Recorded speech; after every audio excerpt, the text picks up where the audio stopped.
بسم اللہ الرحمن الرحیم صلی اللہ علی حبیبہ محمد وعلی آلہ وصحابہ وبارک وسلم۔ آج ہم آپ کو بیان کرتے ہیں 23ویں روزے کے اوراد و وظائف۔ جس طرح ہم نے پہلے آپ کو بیان کیا کہ لیلۃ القدر طاق راتوں میں ہے، تو 23واں روزہ یہ طاق راتوں میں دوسری رات ہے۔ شب قدر کے بارے میں ایک اور بھی بات ذہن میں رکھ لیں کہ بزرگان دین فرماتے ہیں، بالخصوص حضرت سیدنا ابو الحسن عراقی رحمۃ اللہ تعالیٰ کے ارشاد مبارک ہے کہ آپ فرماتے ہیں کہ شب قدر جس طرح میں جب سے بالغ ہوا، جوان ہوا، ہوش سنبھالا، تو اس کو مختلف دنوں میں مختلف طریقوں میں پاتا رہا۔ آپ فرماتے ہیں جب کبھی اتوار یا بدھ کو پہلا روزہ ہو تو شب قدر 29ویں شب کو ہوتی ہے، 29ویں شب کو۔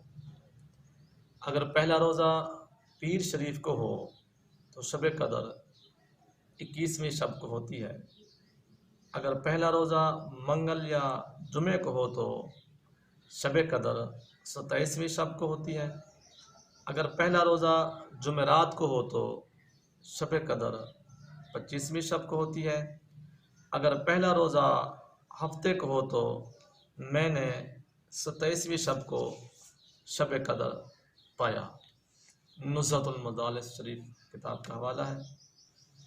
دوسرا ایک اور بھی قول ہے کہ جب چاند اگر جمعے کے روز ہو تو شب قدر 27ویں شب کو ہوگی، چاند ہفتے کے روز ہو تو شب قدر 23ویں رمضان المبارک کی ہوگی، جس طرح کہ اس سال ہو رہا ہے، یعنی کہ چاند ہفتے کی رات کا ہوا ہے تو شب قدر جو ہے نا آج رات یعنی کہ جو آ رہی ہے وہی ہوگی۔ چاند اتوار کے روز ہو تو شب قدر 29ویں رمضان کو ہوگی۔ پیر شریف کو چاند ہو تو 21ویں شب کو شب قدر ہوگی۔ منگل کے روز ہو تو شب قدر 27ویں شب کو ہوگی۔ چاند بدھ کے روز ہو تو شب قدر 23ویں رمضان المبارک کو ہوگی۔ چاند جمعرات کو ہو تو شب قدر 25ویں شب کو ہوگی۔ یہ دو بزرگان دین کی تحقیقات طریقے تھی جو میں نے آپ کو عرض کر دی ہیں، بیان کر دی ہیں، اس کا بھی دھیان رکھیے گا۔ تو اس سال جس طرح ہفتے کی شب کو چاند ہوئے تو شب قدر آج رات ہی ہوگی، یعنی کہ اتوار کی رات کو۔ تو اس کے بارے میں پہلے آپ نوافل سماعت فرما لیں، پھر ہم آپ کو اپنی ترتیب سے جو ہے نا وظیفے بیان کرتے ہیں کہ 4 رکعت نماز پڑھیں 2 سلام سے۔ ہر رکعت میں سورۃ فاتحہ شریف کے بعد 1 مرتبہ سورۃ قدر اور 3 مرتبہ سورۃ اخلاص پڑھنی ہے۔ سلام کے بعد آپ نے 70 مرتبہ درود پاک پڑھنا ہے۔ تو اس دعا نماز کی برکت سے اللہ رب العزت بخش مغفرت فرما دیں گے ضرور انشاءاللہ۔ اسی طرح 23ویں شب یعنی 8 رکعتیں پڑھیں 4 سلام سے۔ تو ہر رکعت میں سورۃ فاتحہ شریف کے بعد سورۃ قدر مبارکہ 1 دفعہ، سورۃ اخلاص مبارکہ بھی 1 دفعہ۔ تو سلام پھیرنے کے بعد 70 مرتبہ تیسرا کلمہ پڑھیں۔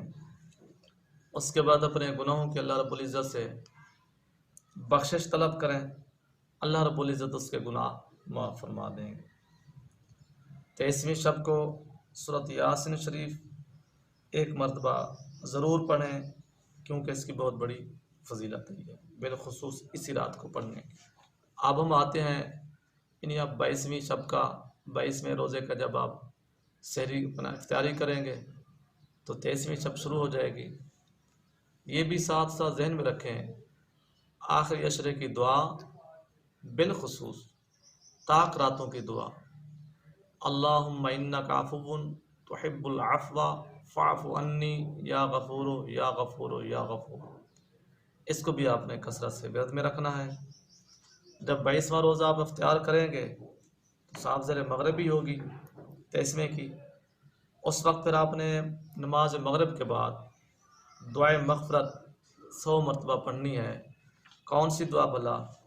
ربنا ظلمنا انفسنا وان لم تغفر لنا وترحمنا لنکونن من الخاسرین۔ یہ وہ دعا ہے کہ حضرت آدم علیہ السلام نے جب یہ دعا کو مانگا تو اللہ رب العزت نے آپ کی لغزش کو معاف فرما دیا۔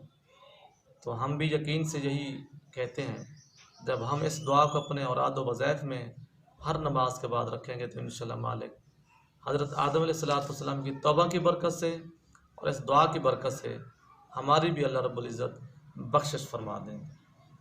مغرب کے بعد پھر آپ نے اوابین پڑھنی ہے، سورۃ واقعہ شریف پڑھنی ہے، عشاء پڑھیں گے۔ عشاء کی نماز تراویح کے بعد آپ نے پھر دعائے نصرت پڑھنی ہے، رب انی مغلوب فانتصر، رب انی مغلوب فانتصر 40 مرتبہ۔ اس رات کو کوشش کریں گے کیونکہ شب قدر کی رات ہے، آپ دیگر نوافل صلاۃ و تسبیح کی صورت میں، دیگر نوافل کی صورت میں، اوراد و وظائف کی صورت میں ساری رات گزاریں گے، تہجد پڑھیں گے، پھر صبح سحری کریں گے، پھر صبح کی نماز پڑھیں گے۔ تو نماز کے بعد 7 سلام جو پیچھے ہم بیان کر رہے ہیں، اس 7 سلاموں کو آپ نے 11 مرتبہ پڑھنا ہے، اور نماز ظہر کے بعد آپ نے سورۃ 3 شریف کم از کم 21 مرتبہ پڑھنی ہے، والتین والزیتون وطور سینین وہذا البلد الامین۔ ظہر کے بعد اور عصر کے بعد آپ نے پنجم کلمہ استغفار 100 مرتبہ پڑھنا ہے۔ پھر روزے افطار کا ٹائم ہو جائے گا، اجتماعی دعا یا انفرادی دعا، اور دعا کے اول آخر درود شریف پڑھنا نہ بھولیے گا۔ ہمیں بھی اپنی دعا میں یاد رکھیے گا، امت مسلمہ کو بھی۔ اللہ تعالی ہم سب کو رمضان شریف کے طاق راتوں کی زیادہ سے زیادہ جاگنے عبادت کرنے کی توفیق اور جذبہ عطا فرمائے۔ وآخر دعوانا الحمدللہ رب العالمین۔